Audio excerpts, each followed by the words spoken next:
Hi everybody, it's Colin here from Woodthorpe International.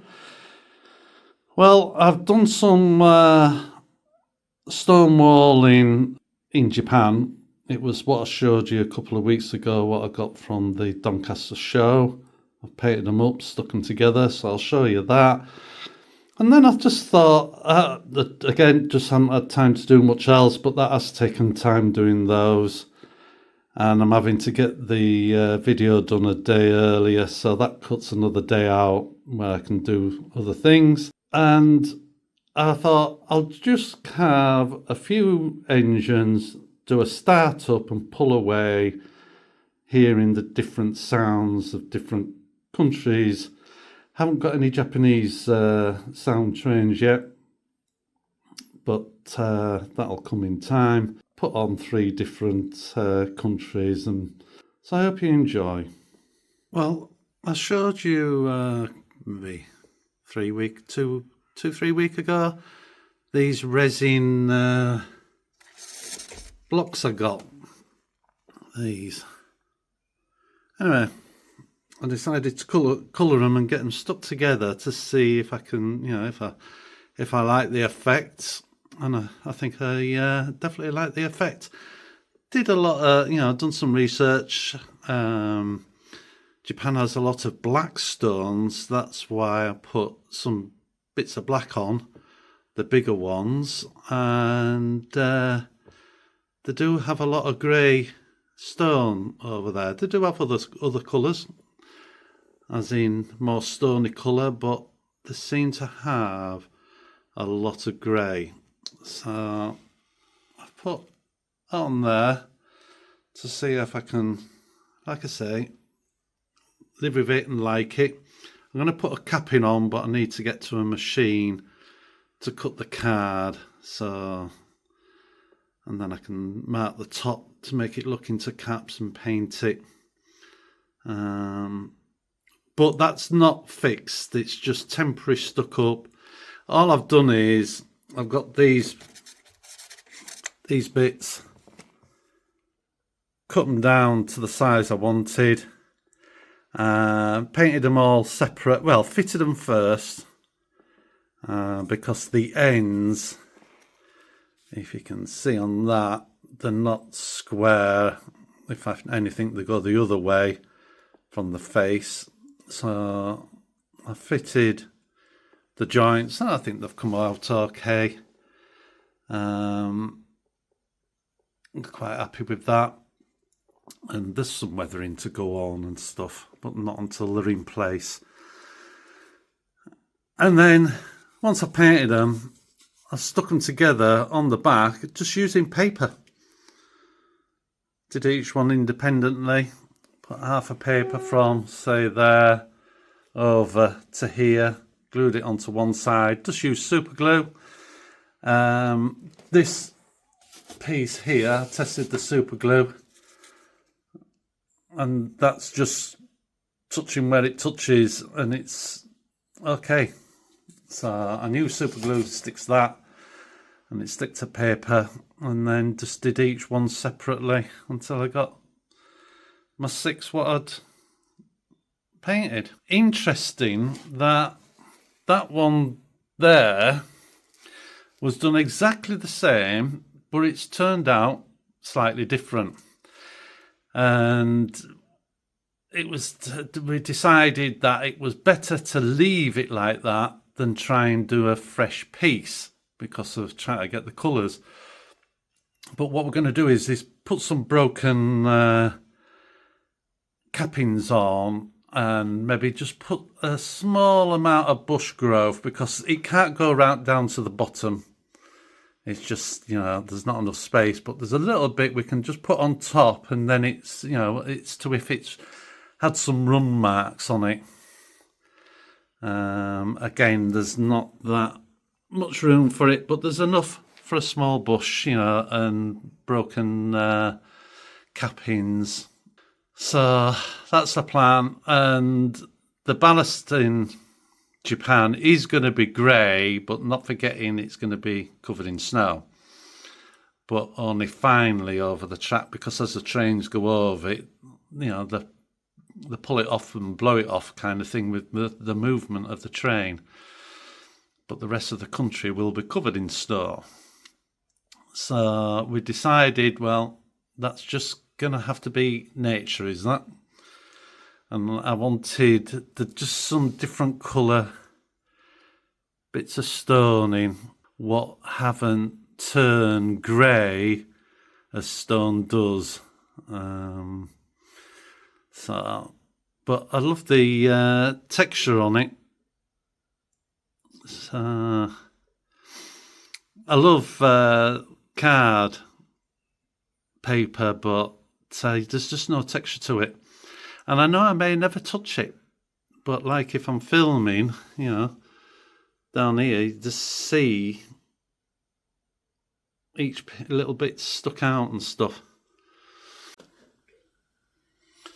So I'll show you a couple of trains going past it, you know, different colours. Not that there's much colour on this one, but it sticks out. Have a colour of the back of it. I'm pleased how it's going to look. I've decided I like it because now I've run a few trains up past it. If this came visiting from the fiddle yard, I love the different colours against it, and there's not a lot of colour on this layout at the moment, barring the trains really. But that, I'm really happy with how that's going to look. And it's only taken 5 minutes to go, oh well, I like that. I'll live with it for a bit.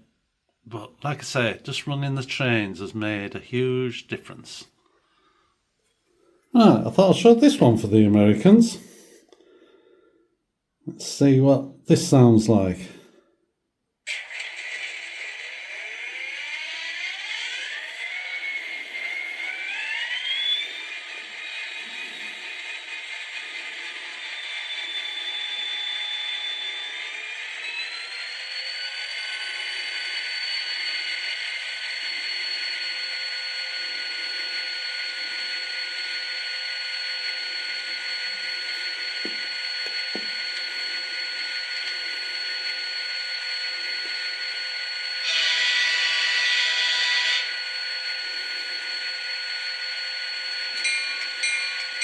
You've just got to have the bell on when you run America. I love the bell.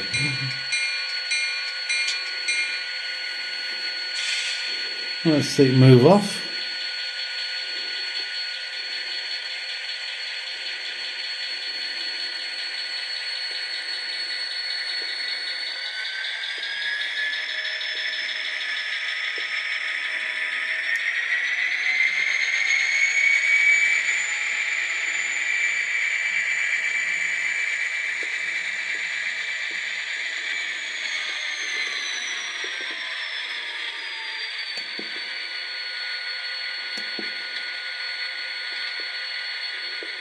Back in, it has again loads of different sounds. The American trains, in my head, have got better from the point of view when I first started. You got sound locos, but they maybe only had 8 functions and that were it. And one of them was start up.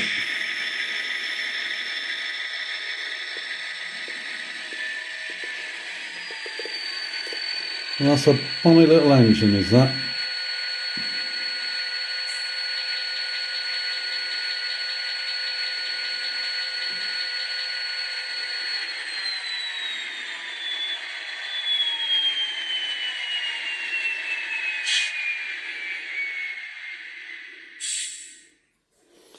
Well, this is a European one, and naturally it's electric. And I haven't set anything up on this, it's just, I've just got it out of the box. So let's see what it sounds like if it's the same button as normal.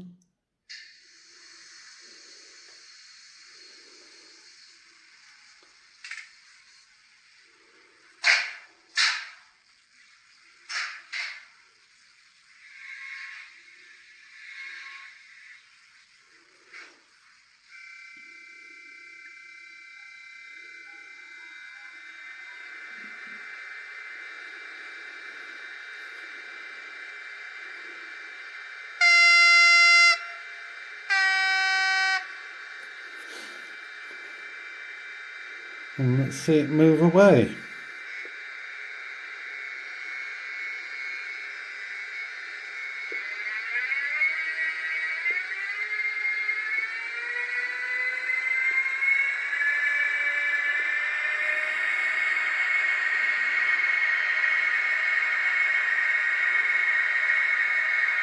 I've just got nothing on it at all set up, so straight out of box, that's very good. British Fleischmann.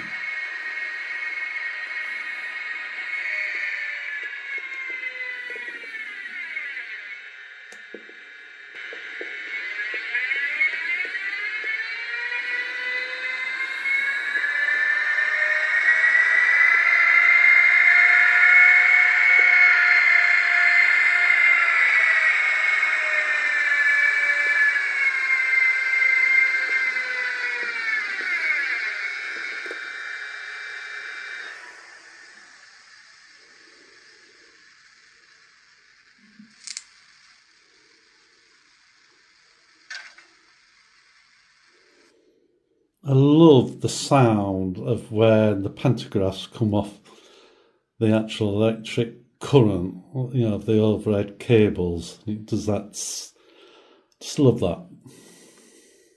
Little things, please, little minds. So we have this 59 to finish off with. My second favourite sounding Loco. The only one what beats it is the 66 in gold. Now, this starts differently nearly every time you start it. It has a cold start. There's probably a way of making it do it, but I haven't read the instructions. I just press the button, and it tends to, if it's been sat for a bit, it does a cold start, and then after that it'll do warmer starts. But we'll see what it does, because I have been running this morning.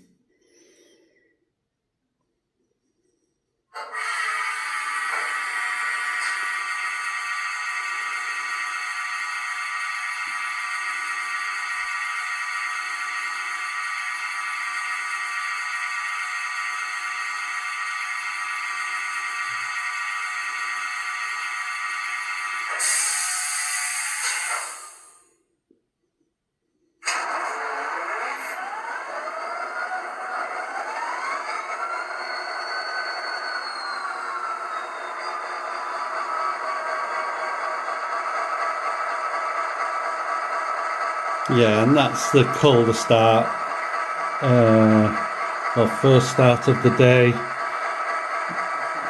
For a little engaged train, it sounds amazing. It sounds better on my ears than it probably does on the phone. One thing it does do, when you go to set it off, it goes through a process for the very first time you move it away.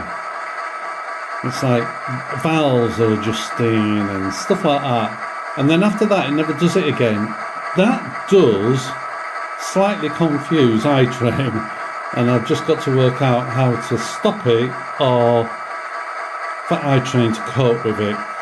But if I put it onto one,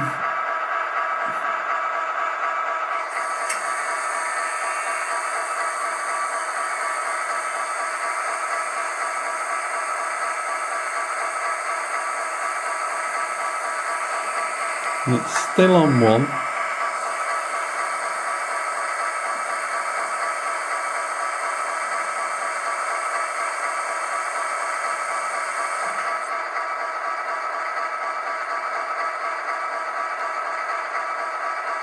And then it goes. And I like it. Don't get me wrong, I love that process, and I love the noises it makes. And it's the same with the 66.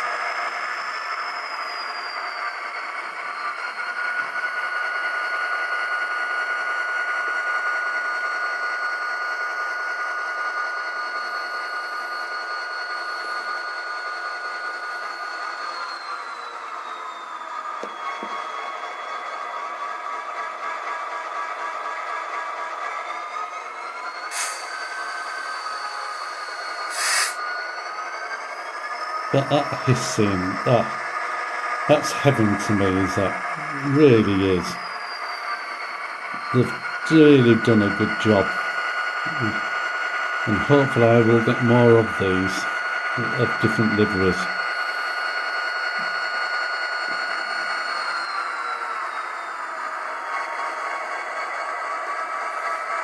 And then it sometimes has a process of stopping, but I don't know how it's going to stop this.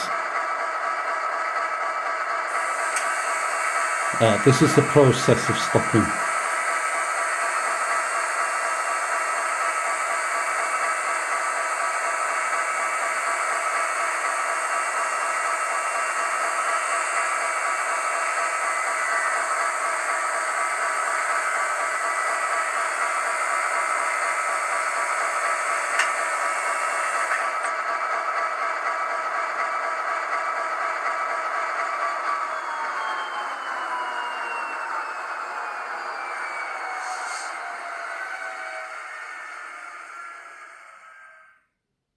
And I just think that's just class on wheels.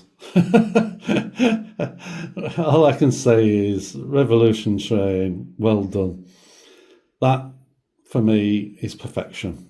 So thanks very much for watching. I hope you enjoyed that. And it's been nice doing the video for everybody again and myself to record the journey. And thanks very much. Bye for now. Bye.